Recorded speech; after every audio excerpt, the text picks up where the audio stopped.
আমি অসম চাহ মজদুৰ সংঘৰ বৰচিলা প্ৰাথমিক গোটৰ সভাপতি সম্পাদক হয়। আমাৰ এখন প্ৰাথমিক গোট আছে। আজি আমি এই স্কুলখনত পঢ়ি মেলি ডাঙৰ হৈছোঁ। আমাৰ দেউতা সিহঁতেও ইয়াৰ পৰাই পঢ়ি মেলি ডাঙৰ হৈছে। আজি আমি এই স্কুলখন আমাৰ মন্দিৰ বুলিয়ে ভাবোঁ।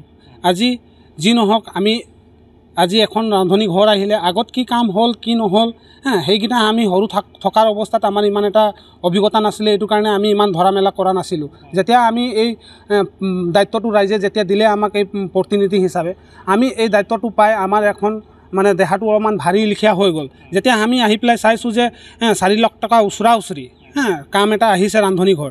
তো ৰান্ধনী ঘৰটো যেতিয়া আহিছে তো উচিত হিচাপে কাম হ'ব লাগে। উচিত হিচাপে কামটো হোৱা আমি দেখি নাপালোঁ। দেখি নোপোৱাৰ কাৰণে আমি আজি আহি তদন্ত কৰিলোঁ।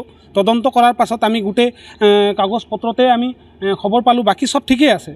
আজি বাকী চব ঠিক থকাত অৱস্থাত আমিতো কামটো বন্ধ নকৰোঁ। আজি এই 10 mm ৰডটো লগালে কেলে? লগাব লাগিছিলে 12 mm ৰড।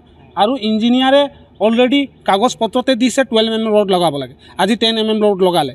আজি আমি এখন স্মাৰক পত্ৰ ডিচিলে প্ৰেৰণ কৰিলোঁ। ডিচিয়ে আজি তাৰিখলৈকে আমাক আজিলৈকে মানে ইনকুৱাৰী কৰাৰ পাছতো আমাক মানে এই বস্তুটো ক্লিয়াৰ কৰি দিয়া নাই যে আজি এই ৰান্ধনী ঘৰটো হ'ব কি। ৰান্ধনী ঘৰটো 12 mm ৰডৰ জেগাত 10 mm লগাই দিলে। এতিয়া ভাঙি পেলাই লগাব নে ঘৰটো আৰু ৰডটো সলনি কৰিব?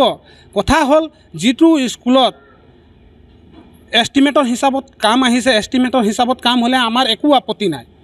আজি এষ্টিমেটৰ হিচাপত কাম নকৰি তাহাঁতি 10 mm ৰড কেলে লগাব?